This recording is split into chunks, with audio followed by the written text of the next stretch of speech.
ನಮಸ್ಕಾರ. ಇದು ಸಮಾಜಮುಖಿಯ ಇವತ್ತಿನ ಮಾತುಕತೆಯಲ್ಲಿ ನಾವು ಸಂವಿಧಾನ ಶಿಲ್ಪಿ ಭಾರತ ರತ್ನ ಡಾಕ್ಟರ್ PR ಅಂಬೇಡ್ಕರ್ ಅವರ ಸಂವಿಧಾನ ರಚನೆಯ ಆಚೆಗೆ ಅವರು ರಾಷ್ಟ್ರ ನಿರ್ಮಾಣಕ್ಕೆ ನೀಡಿದಂಥ ಕೊಡುಗೆಗಳ ಬಗ್ಗೆ ಇವತ್ತಿನ ವಿಶೇಷವಾದಂಥ ಮಾತುಕತೆ ಇದು. ಇವತ್ತಿನ ಈ ಒಂದು ಮಾತುಕತೆಯಲ್ಲಿ ನಮ್ಮ ಜೊತೆಗೆ ಮುಖ್ಯ ಅತಿಥಿಯಾಗಿ ಭಾಗವಹಿಸಿದ್ದಾರೆ ರಘು ಧರ್ಮಸೇನ ಅವರು. ನಾನು ರಘು ಧರ್ಮಸೇನ ಅವರನ್ನು ಸಮಸ್ತ ವೀಕ್ಷಕರ ಪರವಾಗಿ ಈ ಒಂದು ಮಾತುಕತೆಗೆ ಸ್ವಾಗತ ಮಾಡ್ತೇನೆ. ಸರ್ ನಮಸ್ಕಾರ. ರಘು ಧರ್ಮಸೇನ ಅವರು ಮಡಿಕೇರಿಯ KM Cariappa field marshal KM Cariappa ಕಾಲೇಜಿನಲ್ಲಿ ರಾಜ್ಯಶಾಸ್ತ್ರ ವಿಭಾಗದ ಉಪನ್ಯಾಸಕರಾಗಿ ಕಾರ್ಯನಿರ್ವಹಿಸ್ತಾ ಇದ್ದಾರೆ ಮತ್ತು ಅಂಬೇಡ್ಕರ್ ಬಗ್ಗೆ ತುಂಬ ಆಳವಾದಂಥ ಅಧ್ಯಯನ ಮಾಡಿದ ಒಬ್ಬ ಅಧ್ಯಾಪಕರು.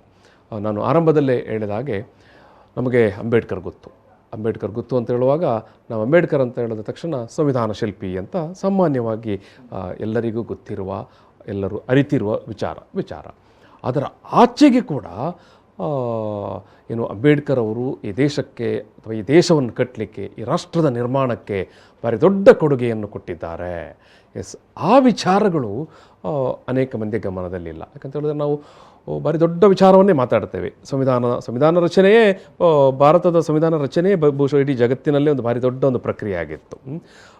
ಅದರ ಬಗ್ಗೆನೇ ತುಂಬ ಫೋಕಸ್ ಮಾಡ್ತೇವೆ.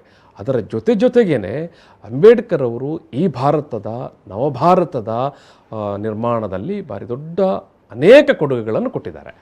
ಆ ಕೊಡುಗೆಗಳು ಯಾವುದು, ಅದನ್ನು ಒಂದೊಂದೇ ವಿಚಾರವನ್ನು ನಿಮ್ಮ ಮುಂದೆ ಇಡುವ ಸಲುವಾಗಿ ಇವತ್ತು ರಘು ಧರ್ಮಸೇನ ಅವರು ಇವತ್ತಿನ ಮಾತುಕತೆಯಲ್ಲಿ ನಾವು ರಾಷ್ಟ್ರ ನಿರ್ಮಾಣದಲ್ಲಿ ಅಂಬೇಡ್ಕರ್ ಅವರ ಪಾತ್ರ ಮತ್ತು ಕೊಡುಗೆಯ ಬಗ್ಗೆ ನಾವು ಇವತ್ತು ಮಾತಾಡಲಿಕ್ಕೆ ಇದ್ದೇವೆ.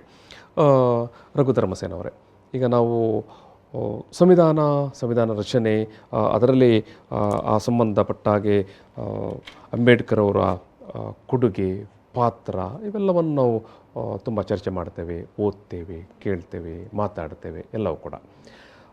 ನನ್ನ ಮೊದಲ ಪ್ರಶ್ನೆ, ಈ ಸಂವಿಧಾನ ರಚನೆಯ ಅಲ್ಲದೆ ಅಂಬೇಡ್ಕರ್ ಅವರದು ಕೊಡುಗೆ, ಪಾತ್ರಗಳು ತುಂಬ ಉಂಟಾ, ಹೇಗೆ ಇದೆ?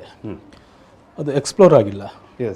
ಈಗ ನಾನು ಒಂದು ಸಬ್ಮಿಷನ್ ನಿಮ್ಮ ಮೂಲಕ ವೀಕ್ಷಕರಿಗೆ ಕೂಡ, ಇಡೀ ಸಮುದಾಯಕ್ಕೆ, ಜನರಿಗೆ, ಎಲ್ಲ ಸಮುದಾಯಗಳಿಗೆ, ನಾನು ಪದೇ ಅಂಬೇಡ್ಕರ್ ಬಗ್ಗೆ ಅಲ್ಲೆಲ್ಲ ಮಾತಾಡ್ಕೊಂಡು ಬಂದೇನೆ. ರೊಮ್ಯಾಂಟಿಕ್ ಆಗಿ ಅಥವಾ ಯಾವುದೋ ಒಂದು ಉದ್ವೇಗದಿಂದ ಮಾತಾಡಲಿಕ್ಕೆ ಹೋಗುವುದಿಲ್ಲ.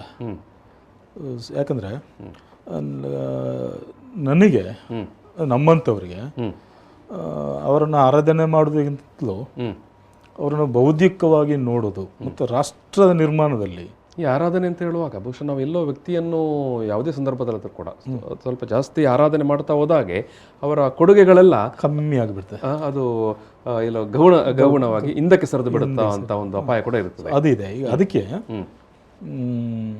ಈಗ 3 ಜನರು ರಾಷ್ಟ್ರ ನಿರ್ಮಾಣದಲ್ಲಿ 3 ಜನರ ಹೆಸರು, ಅದನ್ನು ನಾವು ಯಾರು ಡಿನೈ ಮಾಡಲಿಕ್ಕೆ ಸಾಧ್ಯ ಇಲ್ಲ.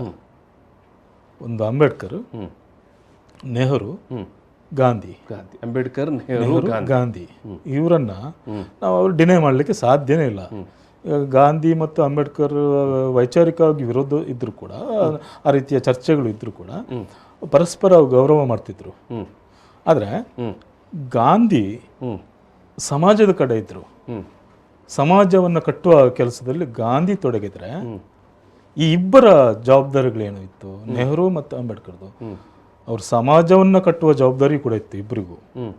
ಅದ್ರ ಜೊತೆಗೆ ಆ ಸಮಾಜಕ್ಕೆ ಹೊಸ ಸಮಾಜ, ಹೊಸ ಗಣರಾಜ್ಯ, ಅದಕ್ಕೆ ಬೇಕಾಗಿರುವ ಸಂಸ್ಥೆಗಳನ್ನ ಕಟ್ಟುವ ಜವಾಬ್ದಾರಿ ಇಬ್ಬರಿಗೆ ಇತ್ತು. ಹೊಸ ಗಣರಾಜ್ಯವನ್ನು ರೂಪಿಸುವಾಗ ಆ ಗಣರಾಜ್ಯದ ಒಳಗಡೆ ಬೇಕಾದಂಥ ಸಂಸ್ಥೆಗಳನ್ನು ಕಟ್ಟುವಂಥ ಆ ಸಂಸ್ಥೆಗಳನ್ನು ನೆಹರು ಮತ್ತು ಅಂಬೇಡ್ಕರ್ ಕಟ್ಟಿ ಹೋಗ್ತಾರೆ. ನೆಹರೂರವರ ಕೊಡುಗೆಗಳು ಸಾರ್ವಜನಿಕವಾಗಿ ಕಂಡು ಬಂದಿದೆ. ಯಾಕಂದ್ರೆ ಅವರು ಪ್ರಧಾನಮಂತ್ರಿ ಆಗಿದ್ರು, ತುಂಬಾ ಚರ್ಚೆಗೆ ಇದೆ. ಬಟ್ ಈಗ ನೀವು ಸಂಸ್ಥೆಗಳನ್ನು ಕಟ್ಟುವಂಥ ವಿಚಾರವನ್ನು ಉಲ್ಲೇಖ ಮಾಡಿದ್ರೆ ಕೇಳುವಂಥದ್ದು, ಈಗ ರಿಸರ್ವ್ ಬ್ಯಾಂಕ್ ಆಫ್ ಇಂಡಿಯಾ, ನಾವು RBI ಅಂತ ಹೇಳ್ತೇವೆ. ನಮ್ಮ ಇಡೀ ಒಂದು ಹಣಕಾಸು ವ್ಯವಸ್ಥೆಯನ್ನು, ಅದರ ಒಂದು ಕೇಂದ್ರ, ನರಮಂಡಲ ಇದ್ದಾಗೆ ಇದರ ಸಂರಚನೆಯಲ್ಲಿ ಅಂಬೇಡ್ಕರ್ ಅವರ ಪಾತ್ರ ಇದೆ ಅಂತ ನಾವು ನೋಡ್ತೇವೆ, ಕೇಳ್ತೇವೆ.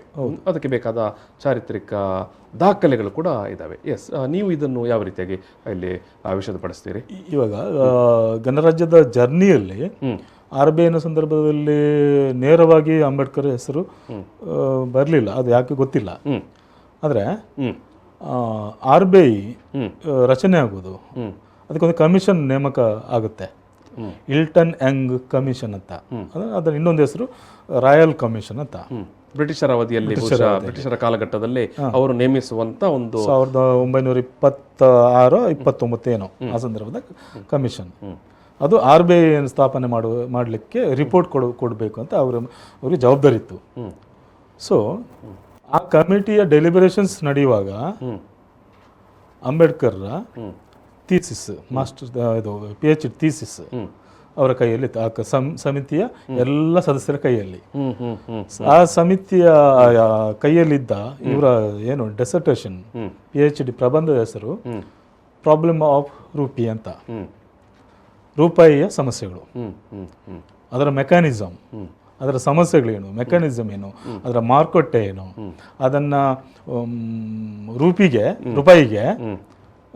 ಯಾವಾಗ ಮೌಲ್ಯ ಬರುತ್ತೆ, ಯಾವಾಗ ಬಿದ್ದು ಹೋಗುತ್ತೆ. ಸೊ ಇಷ್ಟು ದೊಡ್ಡ PhD ಪ್ರಬಂಧ ಅದು, ಅರ್ಥಶಾಸ್ತ್ರೀಯ ಹಿನ್ನೆಲೆ. ಸೊ ಆವಾಗ ಆ ಕಮಿಟಿಯ ಸದಸ್ಯರು RBIನ ರಚನೆ ಮಾಡುವ ಸಂದರ್ಭದಲ್ಲಿ ಇದನ್ನ ಕೈಯಲ್ಲಿ ಇಟ್ಕೊಂಡು ಕೂತಿದ್ರು. ಇದು ರಘು ಧರ್ಮಸೇನ ಅವರೇ, ಇದರ ಜೊತೆಗೇನೆ ಈ ಏನು ಬ್ರಿಟಿಷರು ನೇಮಿಸಿದಂಥ ಈ ಕಮಿಟಿ ಏನು RBI ಆಗಬೇಕು, ರಿಸರ್ವ್ ಬ್ಯಾಂಕ್ ಆಫ್ ಇಂಡಿಯಾ ಅಂತ ಒಂದು ವ್ಯವಸ್ಥೆ ಆಗಬೇಕು ಅಂತ ಏನು ಈ ಕಮಿಷನ್ ನೇಮಕ ಮಾಡುವ ಹಿನ್ನೆಲೆಯಲ್ಲಿ ಕೂಡ ಒಂದು ಏನು ಅಂಬೇಡ್ಕರ್ ಅವರ ಈ ಪ್ರಬಂಧ ಅಥವಾ ಅವ್ರು ಬರೆದ ಆವತ್ತಿನ ಕಾಲಕ್ಕೆ ಒಂದು ಲೇಖನ ಸ್ವರೂಪದಲ್ಲಿ ಕೂಡ ಬರೀತಾರಂತೆ, ಏನು ರೂಪಾಯಿಯ ಸಮಸ್ಯೆಗಳು ಅಂತ. ಅದರ ನಂತರವೇ ಅವರು ಕಮಿಷನ್ ಅನ್ನು ಕೂಡ ನೇಮಕ ಮಾಡ್ತಾರೆ ಅಂತ ಅಭಿಪ್ರಾಯ ಇದೆ. ಮೇ ಬಿ ಅದು ನನಗೆ ಅಷ್ಟು ಸ್ಪಷ್ಟ ಇಲ್ಲ. ಬಟ್ ಆ ವರದಿ, ಅದು ಆ ಕಮಿಷನ್ ತನ್ನ ಕಾರ್ಯಾಚರಣೆ ಮಾಡುವಾಗ ಇವರ ಈ ಥೀಸಿಸ್ ಅಂಬೇಡ್ಕರ್ ಅವರು ಈ ಥೀಸಿಸ್ ಬರೋದು ರೂಪಾಯಿಯ ಸಮಸ್ಯೆಗಳು ಏನು ಅಂತ ಬರೆದ ನಂತರವೇ ಅದು ಬ್ರಿಟಿಷರ ಕಣ್ತೆರೆಸ್ತದೆ. ಆರ್ಥಿಕವಾಗಿ ಆಗಿದ್ರೆ ನಾವು ಏನು ಪ್ರಗತಿ ಸಾಧಿಸಬೇಕು, ಅದಕ್ಕಿರುವ ಸವಾಲುಗಳು ಏನು ಅಂತ. ಸೊ ಹಾಗಾಗಿ ಅವರು ಇಂಥ ಒಂದು ಕಮಿಷನ್ ಅನ್ನು ಅಥವಾ ಸಮಿತಿಯನ್ನು, ಇವತ್ತಿನ ಕಾಲಕ್ಕೆ ಸಮಿತಿ ಅಂತ ಹೇಳ್ತೇವೆ, ಮಾಡಿ ನೀವು ಅಧ್ಯಯನ ಮಾಡಿ ಭಾರತದ ಪರಿಸ್ಥಿತಿಯಲ್ಲಿ ನಾವು ಮುಂದೆ ಏನು ಮಾಡಬಹುದು ಅಂತ.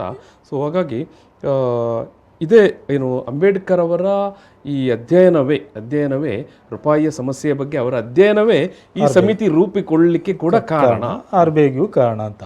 ಸೊ ಅಲ್ಲಿ ಆ ಥೀಸಿಸ್ನ ಮೇನ್ ಆರ್ಗ್ಯುಮೆಂಟ್ ಏನು, ಅಂಬೇಡ್ಕರ್ ಅವರ ಥೀಸಿಸ್ನ ಆರ್ಗ್ಯುಮೆಂಟ್ ಏನು?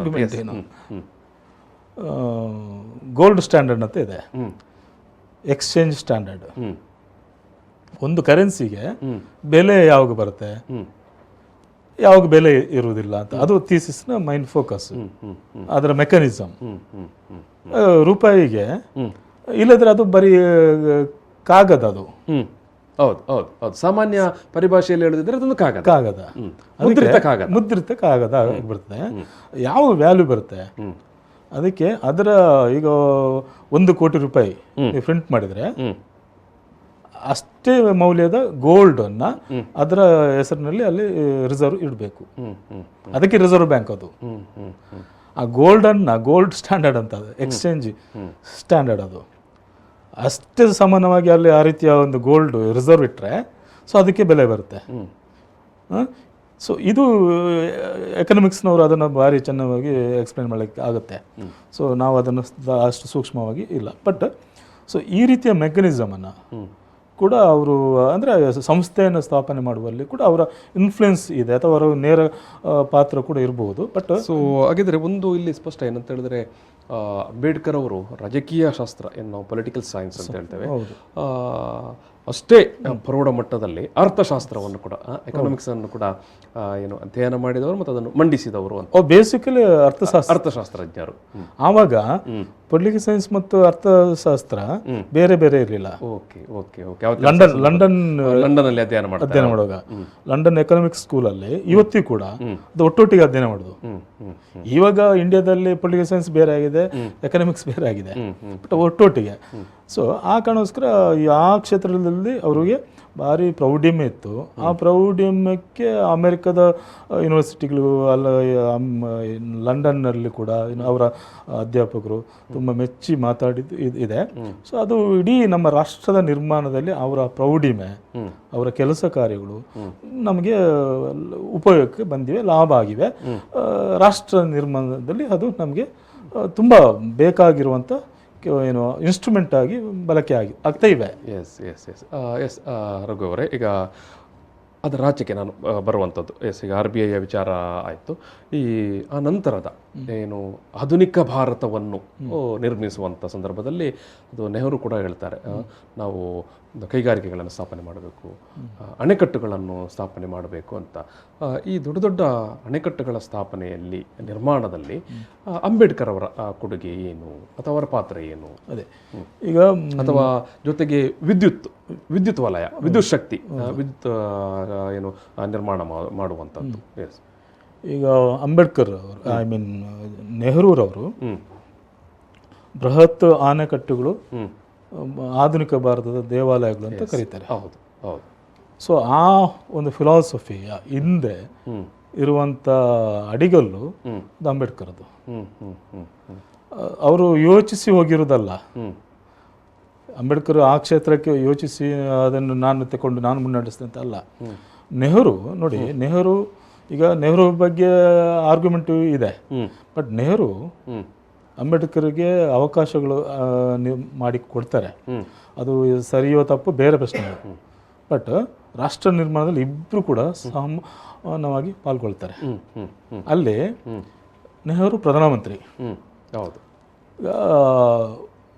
ಯುದ್ಧೋತ್ತರ ಪುನರ್ ನಿರ್ಮಾಣ ಸಮಿತಿ ಅಂತ ಮಾಡ್ತಾರೆ, ರೀಕನ್ಸ್ಟ್ರಕ್ಷನ್ ಕಮಿಟಿ, RCC ಅಂತ.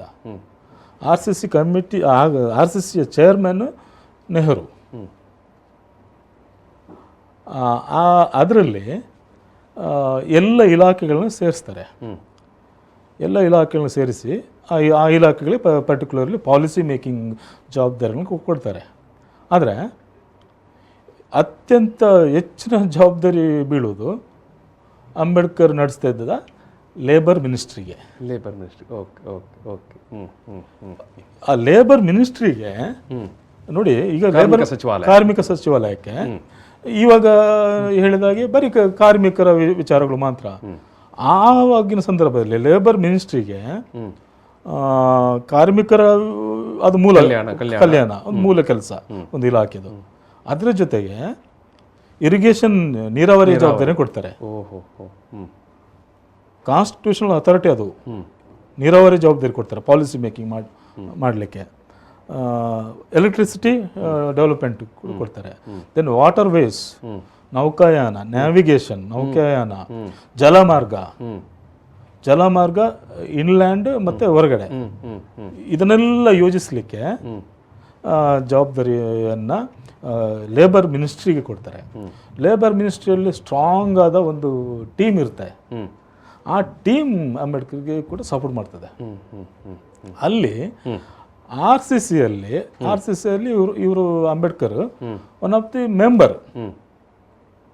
ಆದರೆ ಒನ್ ಆಫ್ ದಿ ಮೆಂಬರ್ ಆಗಿದ್ರು ಕೂಡ ಲೇಬರ್ ಮಿನಿಸ್ಟ್ರಿಗೆ RCCಯ ಹೆಚ್ಚಿನ ಜವಾಬ್ದಾರಿಗಳನ್ನ ಕೊಡುವ ಕಾಣಿಸ್ತಾರೆ.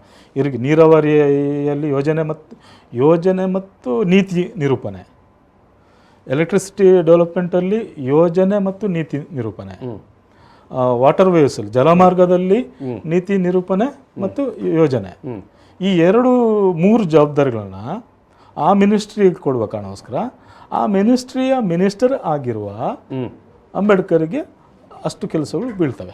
ನೀರಾವರಿ ಅಂತ ಹೇಳುವಾಗಲೇ ಅಣೆಕಟ್ಟು ಸ್ವಾಭಾವಿಕವಾಗಿ ಬರಲೇಬೇಕು. ಸೊ ಅದನ್ನ ಇನ್ನೊಂದಲ್ಲಿ ನೋಡಿ, ಇಂಜಿನಿಯರ್ಸ್ ಇದ್ದಾರೆ.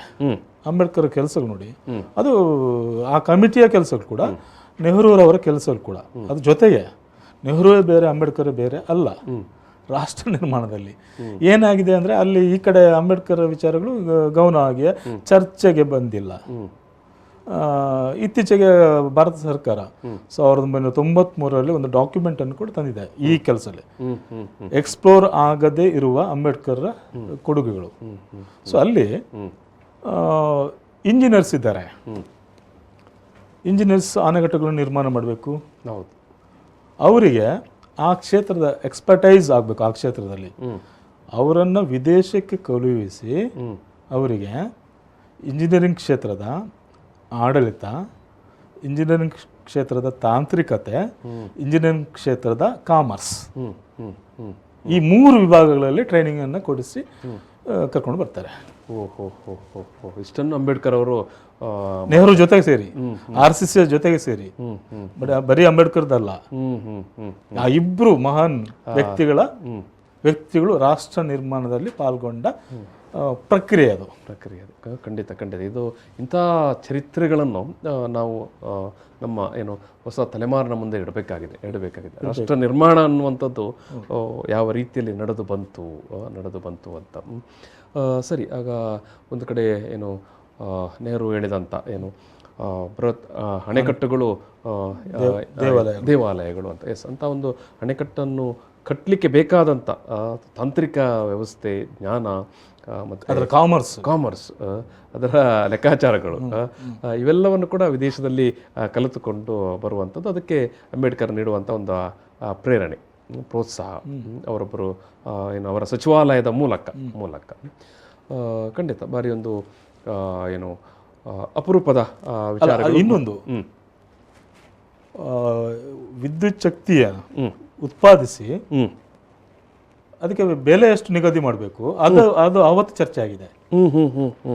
ಅದು ಸರ್ಕಾರಿ ವಲಯದಲ್ಲಿ ಮಾತ್ರ ಅಲ್ಲ, ಖಾಸಗಿ ವಲಯದಲ್ಲಿ ಕೂಡ ವಿದ್ಯುತ್ ಉತ್ಪಾದನೆ ಆದ್ರೆ ಅದರ ಪ್ರೈಸಿಂಗ್ ಹೇಗೆ, ಪ್ರೈಸಿಂಗ್ ಮೆಕ್ಯಾನಿಸಮ್ ಅವತ್ತು ಚರ್ಚೆ ಆಗಿದೆ. ಅದರ ಬಗ್ಗೆ ನೀತಿಗಳು ಬಂತು. ಆ ನೀತಿಯ ಕಾರಣಗಳಿಗಾಗಿ ಇವತ್ತು ಖಾಸಗಿ ಕ್ಷೇತ್ರದಲ್ಲಿ ಉತ್ಪಾದನೆ ಆಗ್ತಿರೋದು ವಿದ್ಯುತ್. ಅವತ್ತಿನ ಮೆಕ್ಯಾನಿಸಮ್, ಅವತ್ತಿನ ನೀತಿಗಳು, ಅವತ್ತಿನ ಅಡಿಪಾಯ ಫೌಂಡೇಶನ್. ಸೊ ಇದು ಎಷ್ಟು ನಾನು ಅದಕ್ಕೆ ನಾನೊಬ್ಬ ಬರಹಗಾರನಾಗಿ ಆ ಕ್ಷೇತ್ರದಲ್ಲಿ ಇದೆಲ್ಲ ಖುಷಿಯ ವಿಚಾರಗಳು. ಈ ಚರ್ವನ ಮಾತಾಡಿಕೊಂಡು ಸುಮ್ಮನೆ ಅಂಬೇಡ್ಕರ್ ಹಾಗೆ ಹೇಗೆ ಅಂತ ಹೇಳೋದು ನೋಡಿ. ಹೌದು. ಈಗ ಕಾರ್ಮಿಕ ಸಚಿವರಾಗಿದ್ದವರು, ನೀವು ಹೇಳಿದಾಗೆ ಕಾರ್ಮಿಕ ಕಲ್ಯಾಣಕ್ಕಾಗಿ ಅಂಬೇಡ್ಕರ್ ಅವರ ಕೊಡುಗೆಯನ್ನು ಯಾವ ರೀತಿ ನಾವು ಇದು ಮಾಡ್ಬೋದು, ಉಲ್ಲೇಖಿಸಬಹುದು? ಜಾಹೀರಾಗಿದೆ ಕಾರ್ಮಿಕ ಕ್ಷೇತ್ರದಲ್ಲಿ. ನೋಡಿ, ಇಂಡಿಯಾದಲ್ಲಿ ಕಮ್ಯುನಿಸ್ಟ್ ಚಳವಳಿ ಬರುವ ಸಂದರ್ಭದಲ್ಲಿ ಅದೇ ಪ್ಯಾರಲಲ್ ಆಗಿ ಕಮ್ಯುನಿಸ್ಟ್ ಮೂವ್ಮೆಂಟ್ ಅನ್ನ ಸ್ಥಾಪನೆ ಮಾಡಿದ್ದು ಅಂಬೇಡ್ಕರ್. ಯಾವ ರೀತಿಯಾಗಿ? ಇಂಡಿಯನ್ ಲೇಬರ್ ಪಾರ್ಟಿ ಅಂತ ಅವರ party, Ambedkar party Indian labour party, labour ಅದು ಕಾರ್ಮಿಕರ ಪಕ್ಷ. ಸೊ ಅಲ್ಲಿ ಈ ಕಾರ್ಮಿಕರ ಪಕ್ಷ ಬಾಂಬೆ ಮುನ್ಸಿಪಾಲಿಟಿಯಲ್ಲಿ ಐ ಥಿಂಕ್ 11 ಸೀಟನ್ನು ವಿಜಯ ಆಗುತ್ತೆ ಇವರ ಲೇಬರ್ ಪಾರ್ಟಿ. ಅಷ್ಟು ಸ್ಟ್ರಾಂಗ್ ಆಗಿ ಬೆಳೆದಿತ್ತು. ಅಂದರೆ ಸಮಾಜವಾದಿ ಮೂವ್ಮೆಂಟು, ಕಾರ್ಮಿಕ ಚಳವಳಿ ಇದರ ಜೊತೆಗೆ ಪ್ಯಾರಲ್ ಆಗಿ, ಮತ್ತು ಇನ್ನು ಅವರು ಯಾವ ಸ್ಕೂಲ್ ಆಫ್ ಥಾಟ್ಗೆ ಸೇರಿದ್ದಾರೆ ಅಂತ ಇನ್ನೂ ಕೂಡ ನಮಗೆ ಇನ್ನು ಸಿಕ್ಕಿಲ್ಲ. ಯಾಕಂದ್ರೆ ವಿಸ್ತಾರವಾದಂಥ ಅವರದೊಂದು ಮತ್ತು ಆಳವಾದಂಥ ಒಂದು ಅಧ್ಯಯನ, ವಿಚಾರಧಾರೆಗಳು, ಕಾರ್ಮಿಕ ಚಳವಳಿಯು ಕೂಡ ಇನ್ನು ಅವರು ಯಾವ ರೀತಿ ಅವರು ಸ್ಕೂಲ್ ಆಫ್ ಥಾಟ್ಗೆ ಸೇರಿದ್ದಾರೆ ಅಂತ ಗೊತ್ತಿರ್ಬೋದು. ಮೇಬಿ ಅದನ್ನು ಇನ್ನು ಪ್ರಚಾರ ಮಾಡಿದ್ರೆ ಕೊನೆಯಲ್ಲಿ ಹೇಳ್ತಾರೆ ಅಂಬೇಡ್ಕರ್, ಕೊನೆಯಲ್ಲಿ ಈಗ ಇದು ಬೇರೆ ಡಿಬೇಟ್ ಆಗುತ್ತೆ, ಕೊನೆಯಲ್ಲಿ ಹೇಳ್ತಾರೆ ನಾನು ಮಾರ್ಕ್ಸ್ವಾದಿ. ಹೌದು. ಆದರೆ ಒಂದು ಕ್ಲಾಸ್, ನಾನು ಹಿಂಸೆಯನ್ನು ಬಳಕೆ ಮಾಡದ ಕಮ್ಯುನಿಸ್ಟ್. ಇಷ್ಟೇ ವ್ಯತ್ಯಾಸ. ನಾನು ಹಿಂಸೆಗೆ ಆಪ್ಟ್ ಮಾಡೋದಿಲ್ಲ. ನನ್ನ ಸಮಾಜವಾದ ಅದು ಬೇರೆ ಸಮಾಜವಾದ. ನಾನು ಕೂಡ ಮಾರ್ಕ್ಸ್ವಾದಿ. ಈ ಹಿನ್ನೆಲೆಯಲ್ಲಿ ಆ ಸ್ಕೂಲ್ ಆಫ್ ಥಾಟ್ಗೆ ಬಂದಾಗ ಇಲ್ಲಿ ಕಾರ್ಮಿಕರ ಕಲ್ಯಾಣದ ಸಂದರ್ಭದಲ್ಲಿ ಕಾರ್ಮಿಕರಿಗೆ ರಜೆ ಎಷ್ಟು ಕೊಡಬೇಕು, ರಜೆ ಮೆಕ್ಯಾನಿಸಮ್ ಅವರೇ ಜನರೇಟ್ ಮಾಡಿದ್ದು. TAD ಕೊಡುವಂಥದ್ದು ಅವರೇ. ಹೆಂಗಸರಿಗೆ ರಜೆ, ಹೆರಿಗೆ ರಜೆ, ವೇತನ ಭತ್ಯೆ, ಸಮಾನ ಕೆಲಸಕ್ಕೆ ಸಮಾನ ವೇತನ, ಇದನ್ನೆಲ್ಲ ತಂದಿರುವುದೇ ಅವರೇ. ಆದ್ದರಿಂದ ಇಲ್ಲಿ ಅವರು ಕಲ್ಯಾಣಕ್ಕಾಗಿ ಕೂಡ ಭಾರಿ ದೊಡ್ಡ ಕೊಡುಗೆ ಇದೆ. ಆ ಜೊತೆಗೆ ಸಮಾಜ ಕಲ್ಯಾಣಕ್ಕೆ, ಅದೇ ಸಮಾಜ ಕಲ್ಯಾಣಕ್ಕೆ ಬಂದಾಗ ಕೂಡ ಇವತ್ತಿನ ರೇಷನ್ ಸಿಸ್ಟಮ್, ಹೌದು, ರೇಷನ್ ಸಿಸ್ಟಮನ್ನು ತುಂಬ ವಾದಿಸ್ತಾರೆ. ಸೊ ಅದು ಸರ್ಕಾರದ ಜವಾಬ್ದಾರಿ. ಆಹಾರ ವಸ್ತುವನ್ನು ಜನರಿಗೆ ತಲುಪಿಸುವಂಥದ್ದು ಸರ್ಕಾರದ ಜವಾಬ್ದಾರಿ, ಶಿಕ್ಷಣದ ಜವಾಬ್ದಾರಿ ಕೂಡ. ಅಲ್ಲಿ ನೋಡಿ ಒಂದು ಫಿಲಾಸಫಿ ಏನಂದರೆ, ಸರ್ಕಾರಗಳ ಫಿಲಾಸಫಿ, ಅದು ಅಂಬೇಡ್ಕರ್ದ ಫಿಲಾಸಫಿ ಮಾತ್ರ ಅಲ್ಲ. ಈಗ ನನ್ನ ತಂದೆ ತಾಯಿಗಳಿಗೆ ನನಗೆ ಶಿಕ್ಷಣ ಕೊಡಿಸ್ಲಿಕ್ಕೆ ಸಾಧ್ಯವಾಗದಿದ್ದರೆ ಅದರ ಜವಾಬ್ದಾರಿಯನ್ನು ಭಾರತ ಸರ್ಕಾರ ಮತ್ತು ಸ್ಥಳೀಯ ಸರ್ಕಾರಗಳು ವಹಿಸಿಕೊಳ್ಳಬೇಕು.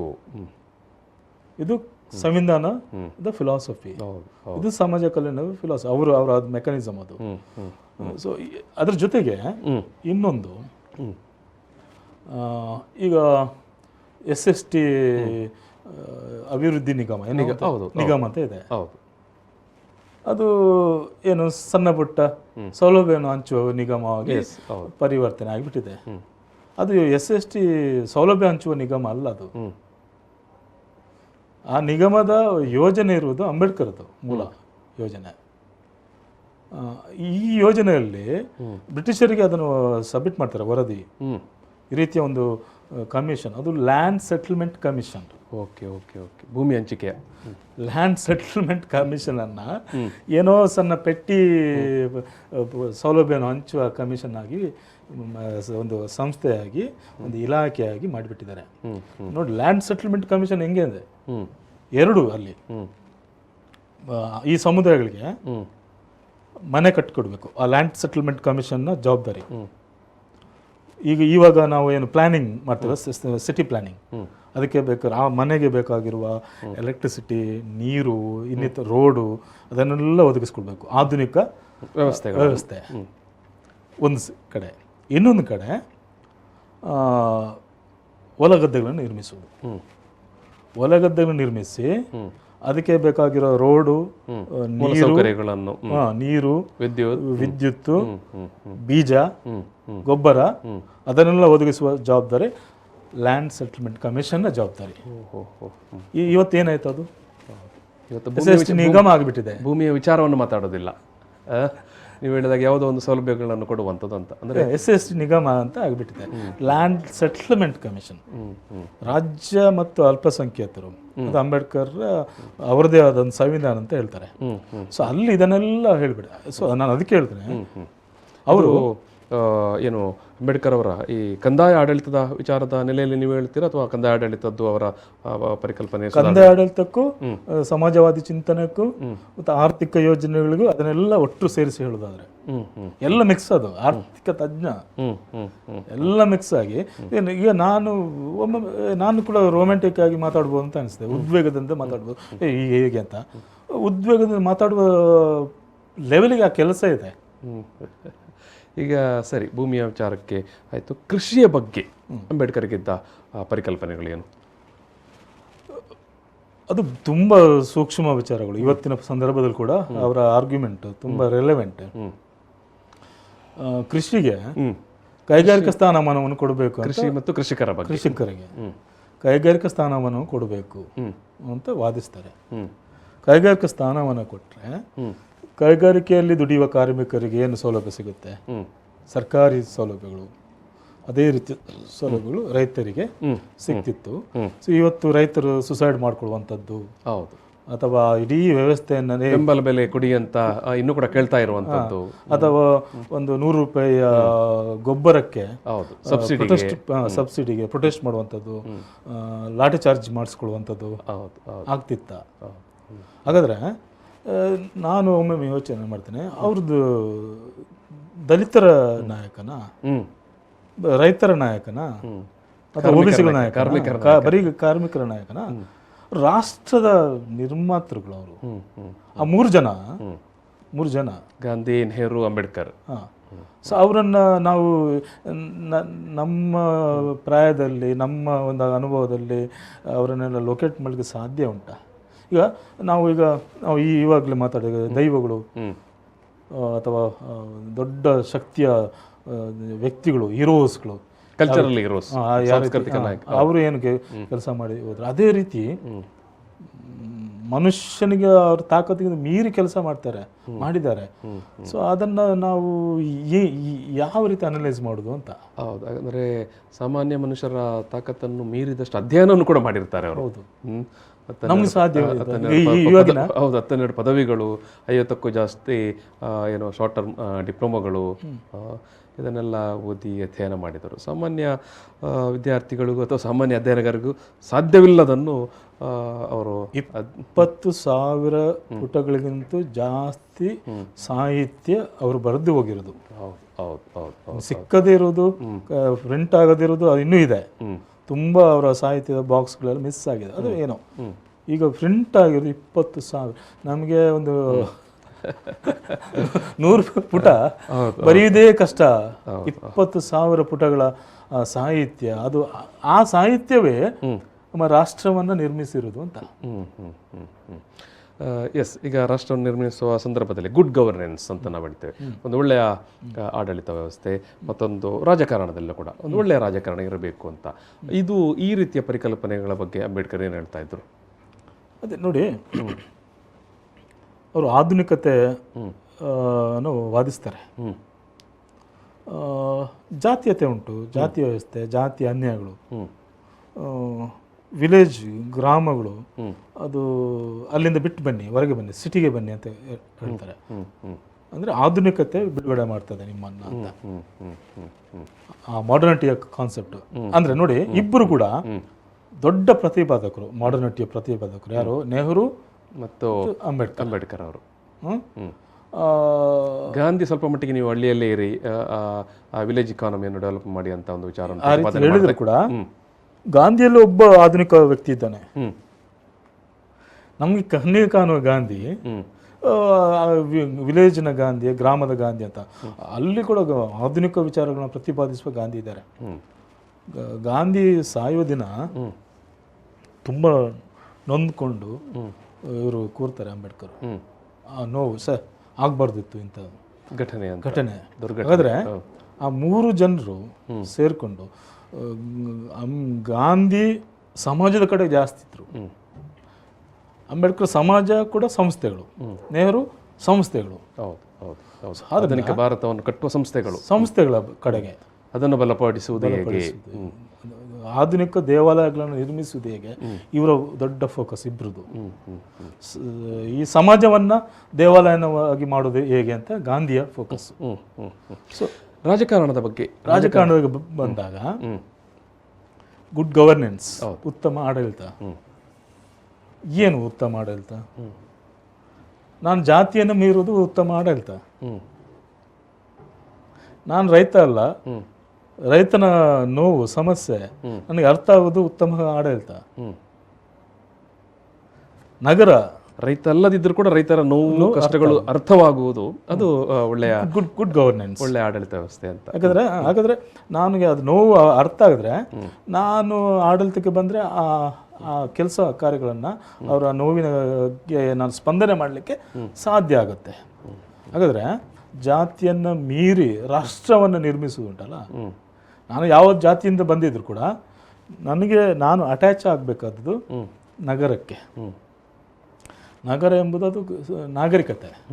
ನಗರ ಬಂದಿರೋದೇ ನಾಗರಿಕತೆಯಿಂದ. ಆ ನಾಗರಿಕತೆಯನ್ನು ನಿರ್ಮಿಸಲಿಕ್ಕೆ ನನಗೆ ಜಾತಿ, ಧರ್ಮ, ಇನ್ನೊಂದು ಯಾವುದು ಅಡ್ಡಿ ಆಗಬಾರ್ದು. ನಾನು ರಾಷ್ಟ್ರದ ನಿರ್ಮಾಣ ಮಾಡುವ ವ್ಯಕ್ತಿ, ನಗರವನ್ನು ನಿರ್ಮಾಣ ಮಾಡುವ ವ್ಯಕ್ತಿ. ನಗರವನ್ನು ನನಗೆ ಅಲ್ಲಿ ಗುಡ್ ಗವರ್ನೆನ್ಸ್ ಮಾಡಬೇಕು ಅಷ್ಟೇ. ಉತ್ತಮ ಆಡಳಿತ. ಅಲ್ಲಿ ಜಾತಿ ಧರ್ಮದ ವಿಚಾರಗಳು ಗೌಣ. ಊರು ಈ ಊರು, ಆ ಜಿಲ್ಲೆ ಈ ಜಿಲ್ಲೆ ಯಾವುದಿಲ್ಲ. ಉತ್ತಮ ಆಡಳಿತವನ್ನು ಎಲ್ಲ ವರ್ಗಗಳಿಗೆ ಕೊಡಬೇಕು. ಅದು ಗುಡ್ ಗವರ್ನೆನ್ಸ್ ಕಾನ್ಸೆಪ್ಟ್. ಅದಕ್ಕೆ ರೈತರ ಬಗ್ಗೆ ಕೂಡ ಮಾತಾಡ್ತಾರೆ, ಹೆಂಗಸರ ಬಗ್ಗೆ ಮಾತಾಡ್ತಾರೆ. ಎಲ್ಲ ಜಾತಿಯ ಎಲ್ಲ ಸಮುದಾಯದ ಹೆಂಗಸರ ವಿಮೋಚನೆ ಬಗ್ಗೆ ಕೆಲಸ ಮಾಡ್ತಾರೆ. ಬರೀ ದಲಿತ ಹೆಂಗಸರ ಬಗ್ಗೆ ಮಾತ್ರ ಅಲ್ಲ, ಮೇಲ್ವರ್ಗದ ಸಮುದಾಯದಲ್ಲಿ ಕೂಡ ಮಹಿಳೆಯರು ತುಂಬಾ ಶೋಷಣೆಗೆ ಒಳಗಾಗಿರ್ತಾರೆ ಅನ್ನೋದನ್ನೆಲ್ಲ ಪ್ರತಿಪಾದನೆ ಮಾಡ್ತಾರೆ. ಅದುವೇ ಅಲ್ವಾ ಒಳ್ಳೆ ಆಡಳಿತ, ಗುಡ್ ಗವರ್ನೆನ್ಸ್. ಎಲ್ಲರನ್ನ ಮುಟ್ಟುವುದು, ಅವರ ನೋವನ್ನು ಏನು ಕೇಳುವಂಥದ್ದು, ಆಲಿಸುವಂಥದ್ದು, ಅದಕ್ಕೆ ಪರಿಹಾರ. ಹೌದು ಹೌದು ಹೌದು ಹೌದು. ಹಾಗಾದರೆ ನಾವು ಈಗ ಒಂದೊಂದು ಸಣ್ಣ ಸಣ್ಣ ನಾವು ಊರಿನಲ್ಲಿ ಈ ಕೆಲಸಗಳನ್ನ ಮಾಡಬೇಕಾದ್ರೆ ಇವರೆಲ್ಲ ನಾವು ಅರ್ಥ ಮಾಡ್ಕೊಂಡು ಓದಲೇಬೇಕು.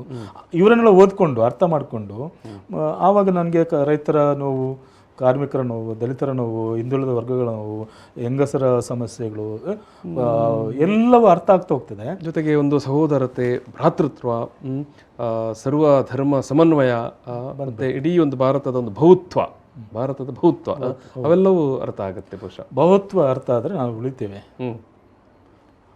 ಅವರಿಗೆ ನಾವು ಗೌರವ ಕೊಡುವ ಕೆಲಸ ಅದೇ, ಬಹುತ್ವವನ್ನು ಉಳಿಸಿಕೊಳ್ಳೋದು. ಆ 3 ಜನರ ಅಥವಾ ನಾವು ಈ ದೇಶವನ್ನು ನಿರ್ಮಿಸುವಲ್ಲಿ ಎಷ್ಟು ಜನ ಎಲ್ಲ ಹೋರಾಟ ಮಾಡೋದು, ಎಲ್ಲ ರೈಟು ಲೆಫ್ಟು, ಯಾವ ಮಧ್ಯಮ, ಯಾವ ಎಲ್ಲ ಬೌದ್ಧಿಕ ಗುಂಪುಗಳಿವೆ, ಎಲ್ಲರಿಗೂ ಕೂಡ ಅದು ಸಂಬಂಧಪಟ್ಟಿರೋದು. ಎಲ್ಲರೂ ಕೂಡ ಎಲ್ಲರಿಗೂ ಗೌರವವನ್ನು ಸಲ್ಲಿಸಲಿಕ್ಕೆ ಸಾಧ್ಯ ಆಗುತ್ತೆ. ನಾವು ಒಳ್ಳೆಯ ಆಡಳಿತವನ್ನು ಕೊಡುವ. ಈಗ ಉದಾಹರಣೆಗೆ ನಮ್ಮ ತುಳುನಾಡು, ನಮ್ಮ ತುಳುನಾಡಲ್ಲಿ ಮಂಗಳೂರು ನಗರದಲ್ಲಿ ಎಲ್ಲ ಜನ ಸೇರಿಕೊಂಡು ಒಳ್ಳೆ ಆಡಳಿತವನ್ನು ಕೊಡುವ. ಹಾಗೆ ನಮ್ಮ ಜಿಲ್ಲೆಯಲ್ಲಿ ಒಳ್ಳೆ ಆಡಳಿತ ಕೊಡುವ, ಬೆಳ್ತಂಗಡಿಯಲ್ಲಿ ಒಳ್ಳೆ ಆಡಳಿತ ಕೊಡುವ, ಪುತ್ತೂರಲ್ಲಿ, ಸುಳ್ಯದಲ್ಲಿ. ಸೊ ಈ ರೀತಿಯ ಮನೋಭಾವನೆ ಬರದಿದ್ರೆ ನಾವು ಈ ಎಲ್ಲ ರಾಷ್ಟ್ರ ನಾಯಕರನ್ನ ಓದಿ ಏನು ಪ್ರಯೋಜನ? ಬರೀ ಅದಕ್ಕೆ ನನ್ನೊಂದೊಂದು ಮಾತಿದೆ. ರೂಮಿ ಒಬ್ಬ ಲೇಖಕ ಹೇಳ್ತಾನೆ, ಮೆರವಣಿಗೆ ಹೋಗ್ತಾ ಇದೆ, ಸುಮ್ಮನೆ ನಿಂತು ನೋಡುವ ವ್ಯಕ್ತಿ ನಾನಲ್ಲ, ಮೆರವಣಿಗೆ ಜೊತೆ ಸೇರ್ಬೇಕು ನಾವು. ರಾಷ್ಟ್ರದ ಮೆರವಣಿಗೆ ಹೋಗ್ತಾ ಇದೆ, ಅಷ್ಟು ಜನ ಎಲ್ಲ ಏನು ನಮಗೆ ಬೇಕಾಗಿರೋ ಅಡಿಪಾಯ ಎಲ್ಲ ಕಟ್ಟಿ ಹೋಗಿದ್ದಾರೆ. ನಮ್ಮ ಪಾಲೇನು? ನಾನು ಜಾತಿ, ಧರ್ಮ, ಊರು ಅದೆಲ್ಲ ಮೀರಿ ನಾವೆಲ್ಲ ನಾಗರಿಕರು, ಈ ದೇಶದ ಪ್ರಜೆಗಳು, ಪ್ರಜೆಗಳು, ನಮಗೂ ಪಾಲಿದೆ, ಎಲ್ಲರಿಗೂ ಪಾಲಿದೆ ಅಂತ ನಾವು ಆ ಮೆರವಣಿಗೆಯಲ್ಲಿ ಸೇರಿಕೊಂಡ್ರೆ, ರಾಷ್ಟ್ರದ ಮೆರವಣಿಗೆ, ಅವರಿಗೆ ನಾವು ಗೌರವ ಕೊಟ್ಟ ಹಾಗೆ. ಇಲ್ಲದ ಭಾಷಣ ಮಾಡಿದರೆ ಏನು ಪ್ರಯೋಜನ ಇಲ್ಲ. ಉತ್ತಮ ಆಡಳಿತವನ್ನು ಕೊಡುವ. ನಾನು ಈ ವೇದಿಕೆ ಮೂಲಕ ಒಂದು ಸಮುದಾಯಗಳಿಗೆ ನಾನು ಹೇಳಲಿಕ್ಕೆ ಬಯಸ್ತೇನೆ, ಅಂಬೇಡ್ಕರ್ ವಿಚಾರಗಳನ್ನು ಜನರಿಗೆ ತಲುಪಿಸಬೇಕು ಅಂತ ನಾನು ಒಂದು ಯೋಚನೆ ಮಾಡಿದ್ದೇನೆ, ಒಂದು ಅಭಿಯಾನವನ್ನೇ ಮಾಡಬೇಕಂತ ಯೋಚನೆ ಮಾಡಿದ್ದೇನೆ.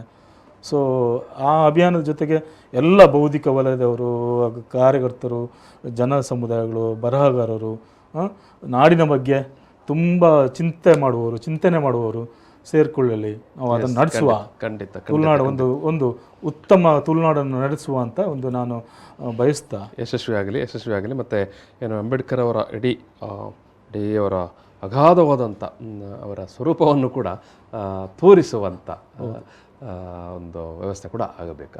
ಅನೇಕ ವಿಚಾರಗಳನ್ನು ಇವತ್ತು ನಾವು ಮಾತಾಡಿದೆವು. ರಘು ಧರ್ಮಸೇನ ಅವರೇ, ನಾವು ಅಂಬೇಡ್ಕರ್, ನಾನು ಆರಂಭದಲ್ಲೇ ಹೇಳಿದ ಹಾಗೆ ಸಂವಿಧಾನ ಶಿಲ್ಪಿ, ಆಧುನಿಕ ಭಾರತದ ನಿರ್ಮಾಣಕ್ಕೆ ಅವರ ಸಂವಿಧಾನ ರಚನೆಯ ಜೊತೆಗೇನೆ ಅವರು ಕೊಟ್ಟಂಥ ಇತರ ಎಲ್ಲ ಕೊಡುಗೆ. ಒಂದು ಸಣ್ಣ ಅಡ್ಡಿ ನಿಮಗೆ, ಅಂಬೇಡ್ಕರ್ ಎಂಬುದು ವ್ಯಕ್ತಿ ಅಲ್ಲ, ಅದು ಬೆಂಕಿ. ಅದು